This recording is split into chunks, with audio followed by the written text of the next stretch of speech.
America फिर दोबारा से ईरान की वार में कूद पड़ा है और पूरी ताकत से लड़ाई लड़ रहा है।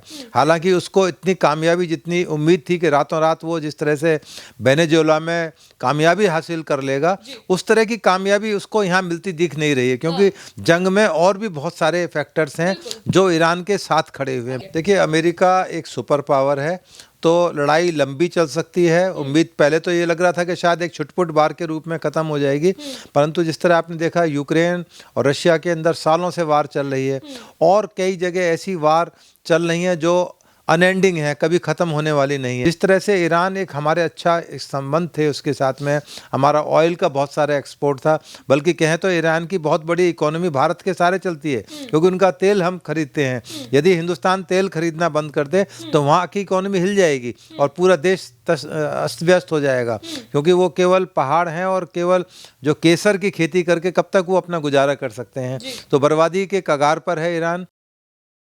नमस्कार, न्यूज़ टैंक देख रहे हैं आप सभी और मेरा नाम है कृतिका। इस वक्त मेरे साथ फ्रेम में आप जिस व्यक्ति को देख रहे हैं, ये दिल्ली एक्स एसीपी हैं, इनका नाम वेद भूषण है और इनसे जानकारी लेंगे। जैसे कि अमेरिका, ईरान, इजराइल का युद्ध चल रहा है, तो इस पूरे युद्ध को कैसे देखते हैं? अगर ये युद्ध चल भी रहा है तो एक दिन में जो सुप्रीम लीडर खमेनेई है, जो कि ईरान से हैं, शिया मुस्लिम उनको धार्मिक गुरु मानते हैं और उनको देखते हुए जिस तरीके से उनकी मौत होती है उसके बारे में इनका क्या कहना है? और हमारे देश में जिस तरीके से प्रोटेस्ट चल रहे हैं लगातार, आप देख रहे होंगे कि एक खेमनेई मारोगे 10 खेमनेई निकलेंगे, तमाम तरह के जो सवाल हैं उनके बारे में आज हम चर्चा करेंगे। वेद भूषण जी, आपका बहुत बहुत स्वागत है। क्या कहना चाहेंगे? ये जो युद्ध चल रहा है, आप देख रहे हैं 3 देश इसमें लगे हुए हैं, युद्ध कर रहे हैं, क्या लगता है किसका पलड़ा इस बार भारी है? देखिए, ये कहा जाता है all is fair in love and वार। जब जंग होती है उसके अंदर सब कुछ जायज़ होता है। जंग केवल 3 कंट्री में नहीं है, और बहुत सारे कंट्रीज में जंग लगी हुई है, और हमारा हिंदुस्तान का जो इतिहास है वो जंग से भरा हुआ है, लड़ाई से भरा हुआ है। आप महाभारत को देखें, आप राम रावण युद्ध को देखें, और बहुत सारे युद्ध हुए। देश के अंदर छोटे छोटे स्टेट थे, राज्य थे, उनमें आपस में युद्ध होते थे। तो युद्ध एक ऐसा एक वर्ड है, ऐसा एक शब्द है जो पूरी दुनिया के अंदर लड़ा जाता है, और कई बार सिद्धांत की रूप से होता है। जैसे हमारे शास्त्रों में बताया जाता है कि पहले जब युद्ध होता था तो एक नियम कायदे कानून होते थे कि शाम को सूर्यास्त होने के बाद में युद्ध शांत हो जाएगा, या छद्म लड़ाई नहीं लड़ेंगे। परंतु उसमें भी ऐसे ऐसे प्रकरण आए कि जब राक्षसों ने या क्रिमिनल्स ने तमाम कायदे कानून तोड़कर उनका मिसयूज़ किया। इसी तरह से अब जो जंग चल रहा है इसमें भी एक तरह से छद्मवार है। अभी इजराइल, हमारे देश के प्रधानमंत्री गए, इजराइल की यात्रा पर गए, तमाम पार्लियामेंट में उनका स्वागत किया गया, और जैसे ही वो इंडिया में आते हैं 2 दिन बाद बहुत भयंकर युद्ध की घोषणा होती है। अमेरिका, इजराइल, ईरान तमाम उसमें कूद पड़े। तो उसमें एक महत्वपूर्ण मुद्दा ये निकल कर आ रहा है, चूँकि ईरान एक शियाज का कंट्री है, शिया मुस्लिम रहते हैं। हिंदुस्तान में भी बहुत बड़ी तादाद में शिया मुस्लिम्स हैं, और ख़ास तौर से दिल्ली के अंदर, महाराष्ट्र के अंदर और लखनऊ के अंदर, उत्तर प्रदेश के और शहरों के अंदर बहुत सारे शियाज मुस्लिम रहते हैं।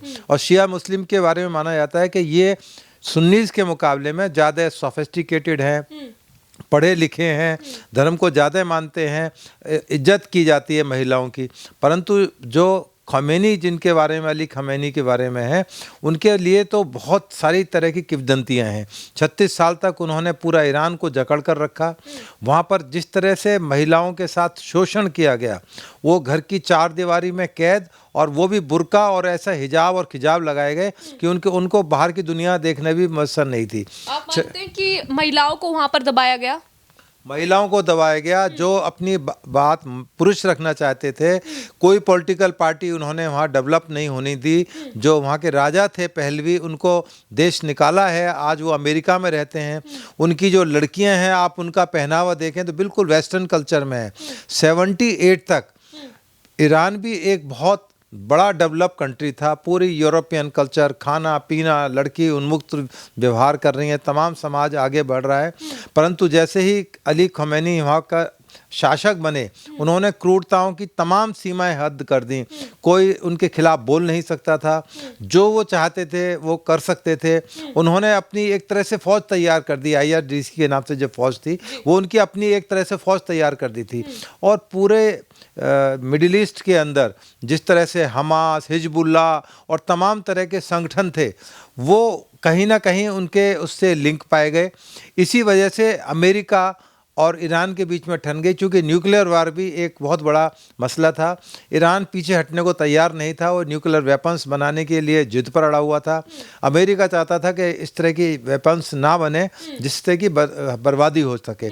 हालांकि अमेरिका के बारे में ये भी कहा जाता है कि जापान पर, हिरोशिमा पर जिस तरह से उसने बम्बार्डमेंट किया, न्यूक्लियर बम फेंके थे, तो उसमें अमेरिका का रोल भी उतना ही दोषी है जितना कि ईरान दोषी है। और उसी क्रम के अंदर आपने देखेंगे वियतनाम के खिलाफ अमेरिका ने किस तरह से जंग लड़ी। पिछले जब उनके प्रेसिडेंट वहाँ वियतनाम में वार म्यूजियम देखने के लिए गए तो उनकी आंखों से आंसू आ गए। मैंने जब पहली बार वार म्यूजियम वियतनाम में मेरे दोस्तों ने देखा तो इतना दर्दनाक सीन था, किस तरह से लंबी वार वियतनाम के लोगों ने अमेरिका से लड़ी और अब वही अमेरिका फिर दोबारा से ईरान की वार में कूद पड़ा है और पूरी ताकत से लड़ाई लड़ रहा है। हालांकि उसको इतनी कामयाबी जितनी उम्मीद थी कि रातों रात वो जिस तरह से वेनेजुएला में कामयाबी हासिल कर लेगा, उस तरह की कामयाबी उसको यहाँ मिलती दिख नहीं रही है, क्योंकि जंग में और भी बहुत सारे फैक्टर्स हैं जो ईरान के साथ खड़े हुए हैं। बहुत देखा जाए तो सुप्रीम लीडर को बेशक मार दिया है, लेकिन ईरान के जो ड्रोन्स है वो किस तरीके से अमेरिका को धूल चका रहे हैं। बड़ी बड़ी जो बैलिस्टिक मिसाइल्स हैं उनको जो है एक तरीके से इनवाइट कर रहे हैं। आप देखिए वो जो छोटे ड्रोन्स हैं वो 20-30 लाख के हैं और उसको निपटाने के लिए, खत्म करने के लिए अमेरिका को करोड़ों रुपए की मिसाइल लगानी पड़ रही है। देखिए, अमेरिका एक सुपर पावर है तो लड़ाई लंबी चल सकती है। उम्मीद पहले तो ये लग रहा था कि शायद एक छुटपुट वार के रूप में ख़त्म हो जाएगी, परंतु जिस तरह आपने देखा यूक्रेन और रशिया के अंदर सालों से वार चल रही है और कई जगह ऐसी वार चल रही है जो अनएंडिंग है, कभी ख़त्म होने वाली नहीं है। और जंग में कोई जीतता नहीं, जंग में एक पक्ष हारता है, दूसरा पक्ष कहता है मेरी जीत हुई। अब जिस तरह से हमारा जो दुश्मन कंट्री है पाकिस्तान, जिस तरह से ईरान एक हमारे अच्छा एक संबंध थे उसके साथ में, हमारा ऑयल का बहुत सारा एक्सपोर्ट था, बल्कि कहें तो ईरान की बहुत बड़ी इकोनॉमी भारत के सारे चलती है क्योंकि उनका तेल हम खरीदते हैं। यदि हिंदुस्तान तेल खरीदना बंद कर दे तो वहाँ की इकोनॉमी हिल जाएगी और पूरा देश अस्त व्यस्त हो जाएगा, क्योंकि वो केवल पहाड़ हैं और केवल जो केसर की खेती करके कब तक वो अपना गुजारा कर सकते हैं। तो बर्बादी के कगार पर है ईरान। हालांकि उसमें काफ़ी नुकसान इजराइल का भी हो रहा है, क्योंकि इजराइल ऑलरेडी पहले ही हमास से और पैलेस्टाइन से जंग कर रहा है, उसके लिए एक नया फ्रंट खुल गया है। और ईरान भी बर्बादी की तरफ है, क्योंकि उसने आसपास के जितने मुस्लिम कंट्रीज़ थे उनके ऊपर भी उसने अपनी मिसाइल्स और तमाम तरह के अटैक किए। दुबई पर अटैक किया, बैरूत पर अटैक किया, लेबनान पर अटैक किया। परंतु तमाम जो दुनिया है इस समय केवल और केवल लड़ाई का इंतजार कर रही है कि कब ख़त्म होगी और कैसे इस पर विराम लगेगा। परंतु जो भारत की नीति है वो एक नॉन अलाइनमेंट की है, तटस्थ नीति है। हम ना ईरान के खेमे में खड़े हैं, ना इजराइल के खेमे में, ना अमेरिका के खेमे में। हम तो शांति चाहते हैं कि देश में शांति हो, जिससे कि देश बहुत आगे तेजी से बढ़ सके। बिल्कुल। वहीं इस पूरे युद्ध को 5 दिन हो गए हैं। 5 दिन में आपने क्या ऑब्जर्व किया, कौन सबसे आगे दिख रहा है? मतलब अगर देखा जाए तो आप किसका पक्ष देखते हैं कि ये भारी है इस बार? देखिए, पक्ष तो इजराइल का और अमेरिका का ही भारी है, क्योंकि जिस तरह से उन्होंने ऑपरेशन किया और तमाम उनके 38 बड़े लीडर्स को एक बार के अंदर निपटा दिया, तो वो अपने आप में अमेरिका की और इजराइल की जो जॉइंट नीति थी उसकी एक बहुत बड़ी कामयाबी के रूप में देखा जाए। परंतु ये जंग अभी जल्दी से ख़त्म होने वाली नहीं। यदि इस तरह के हालात बने रहे तो जंग बहुत लंबा जा सकती है और इसका नुकसान पूरी दुनिया को उठाना पड़ेगा, क्योंकि जो ऑयल प्रोड्यूसिंग कंट्रीज़ हैं वो तमाम जो तेल स्ट्रेट ऑफ हॉर्मुज से आता है, दूसरे चैनल से तेल जाता है पूरे दुनिया के अंदर, उस पर कहीं ना कहीं बहुत बड़ा नुकसान होगा। कीमतें बढ़ जाएंगी, एक आम आदमी की दिक्कतें पड़ जाएंगी। परंतु भारत की ग्रोथ उम्मीद है कि शायद उसी स्पीड से बढ़ती रहेगी। अगर देखा जाए तो ये पूरा युद्ध जो है ईरान में चल रहा है, ईरान के ऊपर अटैक्स हो रहे हैं, अमेरिका और इजराइल दोनों मिलकर उसको मार रहे हैं, और अगर समर्थन देने वाली कंट्रीज को देखा जाए तो सऊदी अरब है। लेकिन प्रदर्शन सबसे ज़्यादा जो है इंडिया में देखे जा रहे हैं, लखनऊ के अंदर हो, बिहार के अंदर हो, जम्मू के अंदर हो, दिल्ली के जंतर मंतर पर हो। तो क्या लगता है ईरान से हमारे इस तरह के कनेक्शंस हैं कि यहाँ पर भी खेमनेई के मरने पर जो है लोग एक तरीके से रो भी रहे हैं, कुछ लोग जश्न भी मना रहे हैं? देखिए, अली खमेनी उनके एक बहुत बड़े धार्मिक लीडर थे और वो अपनी कट्टरता के लिए जाने जाते थे। उनका कहना यह था कि केवल इस्लाम ही पनप सकता है इस दुनिया के अंदर, दूसरा कोई धर्म पनप नहीं सकता। इसी क्रम के अंदर जब भारत ने ऑपरेशन सिंदूर किया तो उस दौरान में बड़े अचंभा देने वाली बात थी। टर्की से तो उम्मीद नहीं थी कि भारत का साथ देगा, परंतु टर्की ने और ईरान ने ऑपरेशन सिंदूर के दौरान में पाकिस्तान के साथ खड़े हो गए, तो भारत के लिए एक बहुत बड़ा धक्का था। अच्छा। और ठीक है, वो धक्के का हिसाब क्या, कुदरत के यहाँ हिसाब किताब होता है, देर है अंधेर नहीं है।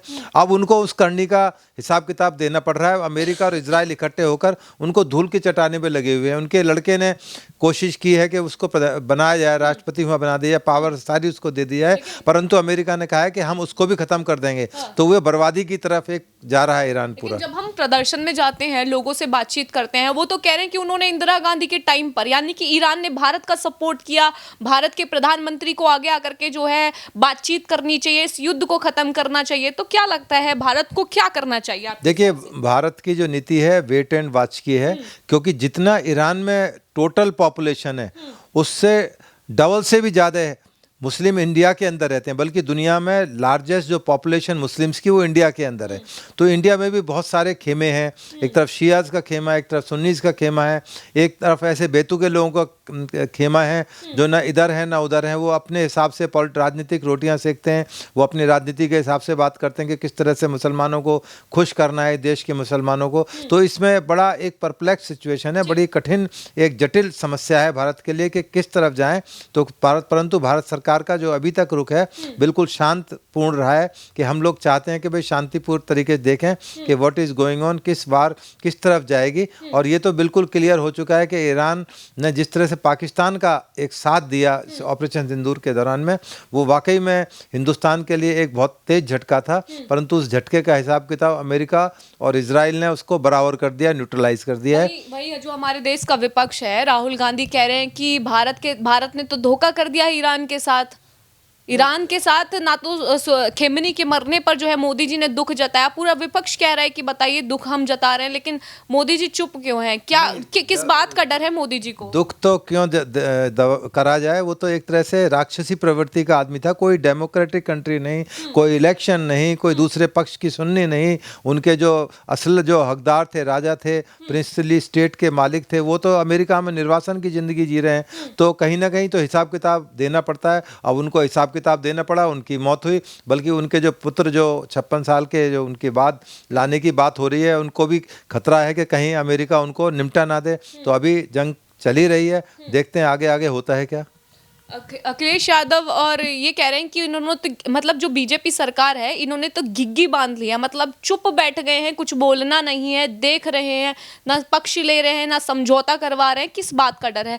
सर, मैं जब प्रोटेस्ट में थी तो वहां पर कुछ लोग ये भी कह रहे थे कि एप्स्टीन फाइल्स की वजह से जो है प्रधानमंत्री जो है कॉम्प्रोमाइज कर रहे हैं और इस पूरे युद्ध में किसी की साइड ले ही नहीं रहे हैं। देखिए, एप्स्टीन फाइल में केवल अभी तक हवा हवाई है, ना तो कोई सोशल मीडिया में कोई ऐसी वीडियो आई, ना एप्स्टीन फाइल का कोई ऐसा अंश अभी तक जो ऑथेंटिक हो वो पब्लिश किया गया। उसमें किसी का नाम आ गया, अमेरिका में कोई एप्स्टीन से मिले, जो जेफरी एप्स्टीन थे उनसे मिलना एक ऑफेंस नहीं होता जब तक कोई आप कंक्रीट एविडेंस ना हो कि वो किसी इस तरह की अनैतिक कार्य के लिए कोई हमारे देश के नेता गए थे या कोई बड़ा आदमी गया था, तब तक ये हवा हवाई बातें हैं, इसमें कोई आधार नहीं है। जिन लोगों के नाम आए एप्स्टीन फाइल में, चाहे वो इंग्लैंड के जो प्रिंस थे, डेविड थे, तो उनका नाम आया, उनके खिलाफ एक्शन हुआ, उनको अरेस्ट भी हुआ, परंतु जब तक कोई कंक्रीट एविडेंस ना हो तो इस तरह की हवा हवाई बात पर करना ये विपक्ष को शोभा नहीं देता और इस तरह की बात करना देश के हित में नहीं है।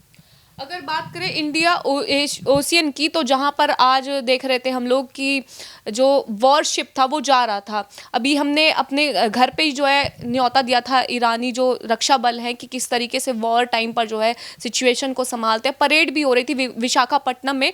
जब वो लौट रहा था तो उसको जो है अमेरिका की पनडुब्बी ने जो है मार गिराया। तो इस बारे को इस चीज़ को लेकर के भी जो है विपक्ष टारगेट कर रहा है कि किस तरीके से भारत के अंदर घुस के जो है, भारत की एशियन में घुस करके जो है उनके वॉरशिप को तहस नहस कर दिया। उस पर भी मोदी सरकार चुप है, ना तो उनके लिए भी कोई ट्वीट किया, ना ही ईरानियों के लिए कोई ट्वीट किया इस बारे में। देखिए, समरथ को ना दोष गुसाई, अमेरिका ने अपने दुश्मन को पाकिस्तान के अंदर घुसकर मारा था और भारत ने भी अपने दुश्मन को पाकिस्तान के अंदर घुसकर मारा था।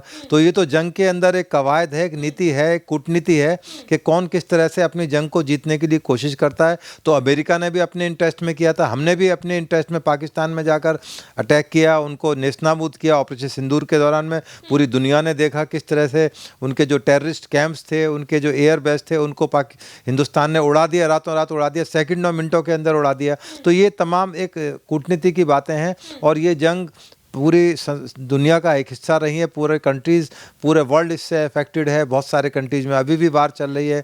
आप देखें कि कई कंट्रीज़ हैं वार की कगार पर बैठे हुए हैं, कभी भी वहाँ जंग हो सकती है और ये थर्ड वर्ल्ड वार की एक आर्ट भी हो सकती है। हो सकता है पूरी दुनिया ही इस जंग के अंदर कूद पड़े। तो थोड़ा इंतज़ार करते हैं, अभी जंग चल रही है। लेकिन एक नैरेटिव ये चलाया जा रहा है ना कि घर में मेहमान आए, जब वो जा रहे थे तो उनको सुरक्षित भेजने का काम जो है हमारी सरकार का होता है। जब मेहमान जा रहे थे तो अमेरिका ने मार दिया और वो कहा जा रहा है कि इंडिया जो ओशियन है उसकी रेंज में मारा गया है। तो इंडिया का अभी तक जवाब ना आना तो कहीं ना कहीं कायरता दिखा रहा है, ऐसा विपक्ष का कहना है। नहीं, वो खुद कायर हैं, वो क्या दिखा सकते हैं आईना। वो खुद ही छटपटा रहे हैं किस तरह से ताकत मिल जाए, उनको पावर में आ जाए, देश का खिलाफ बोलकर, देश की नीतियों राजनीति के लिए। हाँ, राजनीति के लिए ये लोग अपनी रोटियां सेक रहे हैं। ये देश के साथ ना पहले थे, ना अब हैं, ना आगे रहेंगे। इनका केवल उद्देश्य सत्ता को हासिल करना है, किसी तरह से कब्जा ना है, जो कि अब वो हो नहीं पाएगी। जो देश के मुस्लिम है वो भी इनकी नीतियों को समझ गए हैं कि ये केवल भड़काना चाहते हैं, वोट हासिल करना चाहते हैं। तो आने वाला समय इन लोगों के लिए जरूर अच्छा नहीं है। वो ख़त्म ना हो, ईरान ख़त्म हो ना हो, ये ज़रूर अपनी नीतियों के कारण ख़त्म हो जाए।